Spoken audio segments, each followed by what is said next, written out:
Brett Mix here from Macho Wrestling 101. I just started this channel in the last week and we got 23 subscribers. I think that's really good. So thank you to the 23 of you who clicked subscribe. I invite anyone else to do so. I've followed wrestling for over 3 decades, guys, and I'm finally letting my opinions out in video form. I used to write reviews, but in video form. So it's going to take me time to get on my game, and I don't have the fancy equipment, but if you give me a chance and start to join those 23 if you're not one of them, I think you'll be pleased because we dish out videos every day, and we're going to talk about a lot of stuff. Right here, we're doing the chronological order of Royal Rumbles, and we're already up to 2015, so we got maybe 3/4 of a dozen left. Yeah, if you do the math right, that's what we got left. And today we got the 2015 Royal Rumble.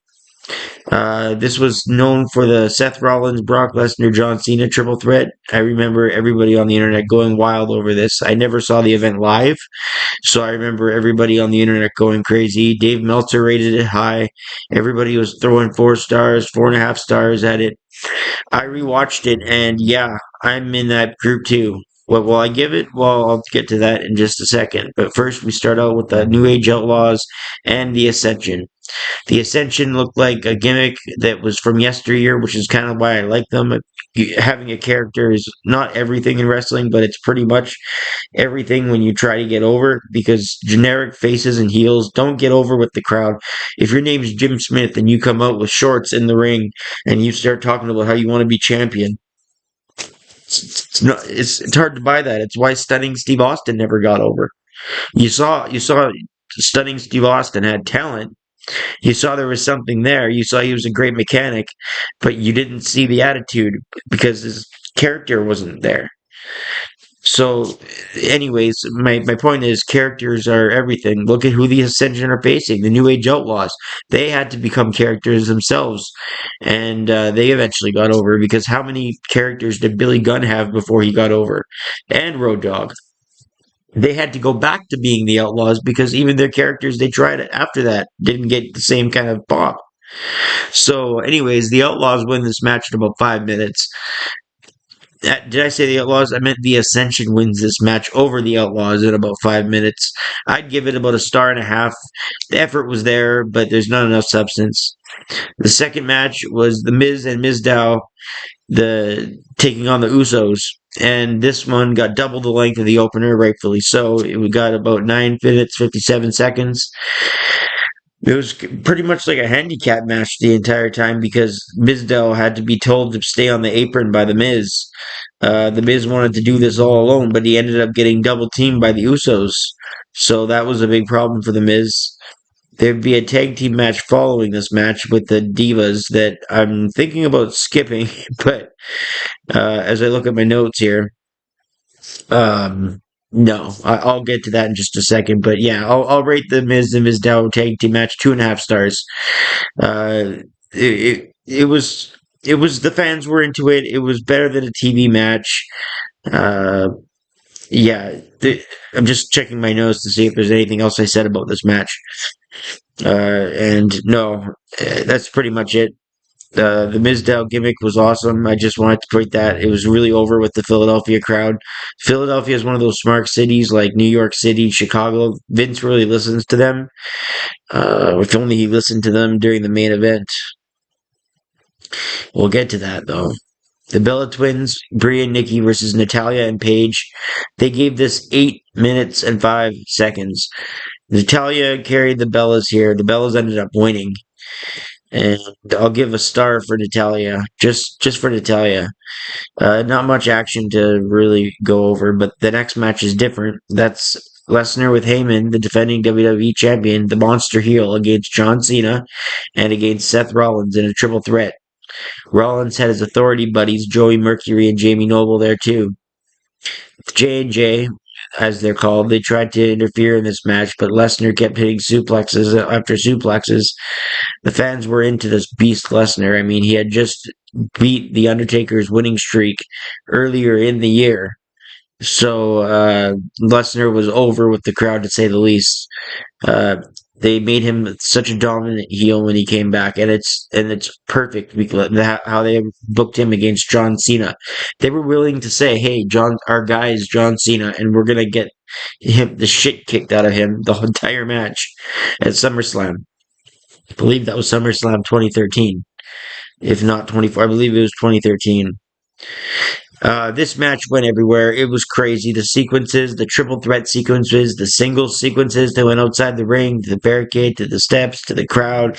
Every big move, every aerial move, every spot, every other spot, double teaming, single teaming. This is awesome chants from the crowd all throughout.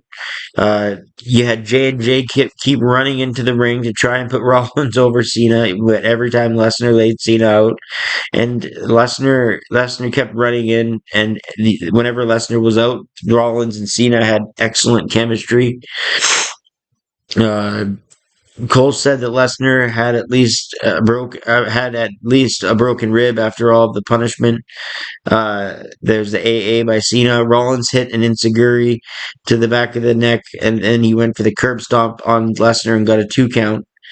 The match went long. It went over the 20-minute mark. Uh, Rollins went up top with that corkscrew splash on Cena that was really well done. Lesnar came into the ring for the save. Lesnar and Cena went outside with a suplex, multiple suplexes. Seth ran to the ropes. Lesnar pucked back to his feet and caught him with an F5 at 22:42 to retain the title. If it sounded like I was stuttering over words there, it's because the action was too hard to keep up with. It was that quick. Uh, I'll give it 4 stars and a quarter. I've seen people give it 4 stars, 3/4, some 5 stars, some 4 stars. I'll stick to 4 stars and a quarter. This was a triple threat done to perfection. This is right up there with John Cena and Umaga from the '07 Rumble, as far as best world title matches at a pay per view go. But I don't think it, and it's almost as good as Diesel. I don't think it quite is on par with Diesel and Bret Hart from 1995. I know that had a shitty ending, but I really like the Bret Hart and Diesel match. I just, those two guys, the chemistry is just great. It just shows why Bret Hart's one of the greatest of all time. So those are a few great classic Rumble matches. Don't I shouldn't forget to point out Jericho and The Rock from the 2002 Rumble. That was extremely underrated, and that match was a clinic with a bunch of high spots and run-ins. Remember Christian and Lance Storm did, so this match was a lot like that when it came to run-ins and crazy spots. Up next was the Royal Rumble. Miz came out with his shades. R-Truth came out second, wrapped. Miz went like this with his shades on. That was humorous. Out came Bubba Ray Dudley at number 3, and Dudley got a huge pop because he's in Philadelphia, and that's where he made his name, in Philadelphia with ECW. Bubba Ray Dudley used R-Truth as Devon Dudley because Devon wasn't there, and the crowd chanted for Devon the entire time. They did the "What's Up" double team maneuver. R-Truth came up from the top. Bradshaw on commentary, JBL, sorry, on commentary was saying, "Yeah, I've been on the other end of that." So there was excuse me, there was the double teaming. Bubba Ray Dudley had a pretty good showing. He didn't get eliminated quickly, but he also didn't stay in the Rumble very long either. I'm just opening something right here. Yeah, he didn't stay in the ring that long. He only lasted actually 5 minutes and 22 seconds. I'm getting the official time right here.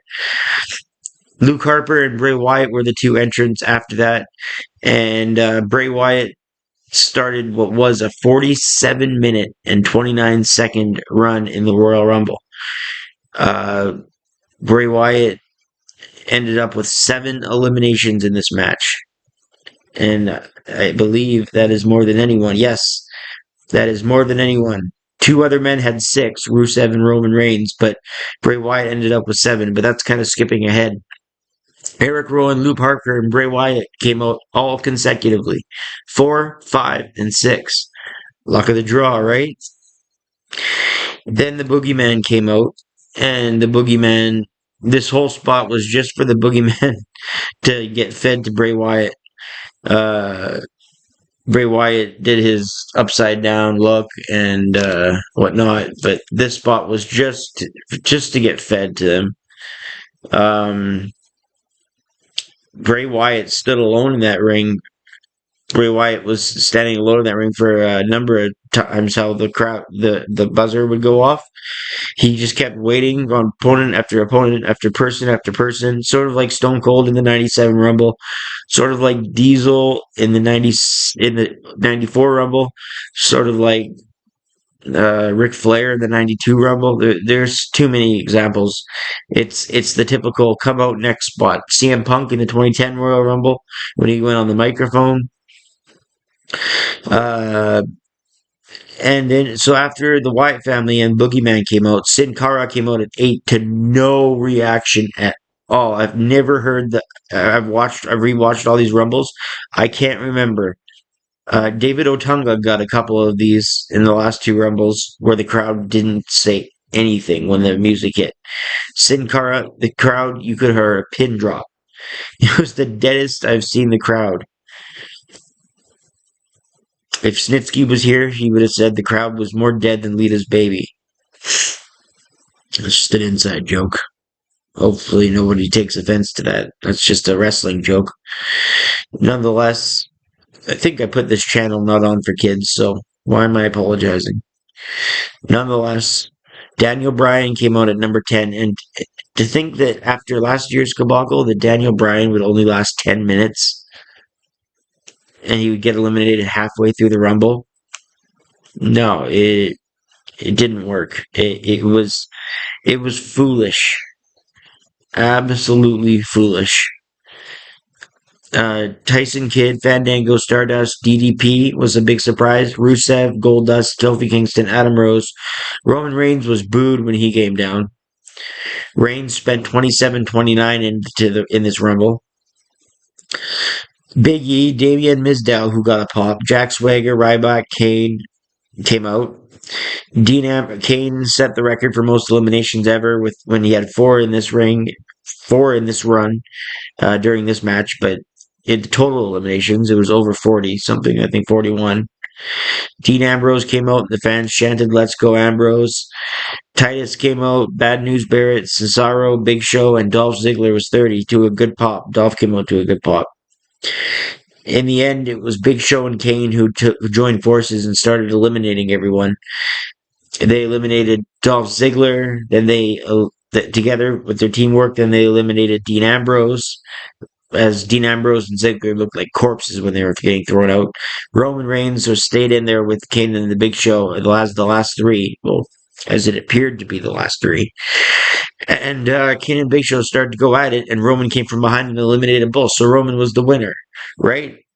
Well, Kane and Big Show came running back in and attacked Roman, and then The Rock came out for the save, and then all of a sudden Rusev came back in the ring, and Roman eliminated Rusev, and then Roman, who got a bloody lip, won the Rumble at 27-29 of his entrance, but he ended up winning the Royal Rumble at 59-31 of Rumble time. And he's going to WrestleMania. And Brock watched on from the back on TV with Heyman as, he held his title, previewing the main event of WrestleMania. Thank God they got it right with Seth Rollins in that Mania, just like the year before with Daniel Bryan. But let's talk about Daniel Bryan for a second. The crowd started to boo in the second half of the Rumble, just like they booed Roman Reigns winning. The fans really wanted Daniel Bryan to do it, and if not, they wanted a different face. They did not want Roman Reigns. This was around the time where Roman Reigns was getting the Superman push, and he started the succubus, or what's the name? Succotash. You are one lying swarm of succotash, son. He said something like that. And then he said, "You have donkey do for brains." Yeah, he was just terrible.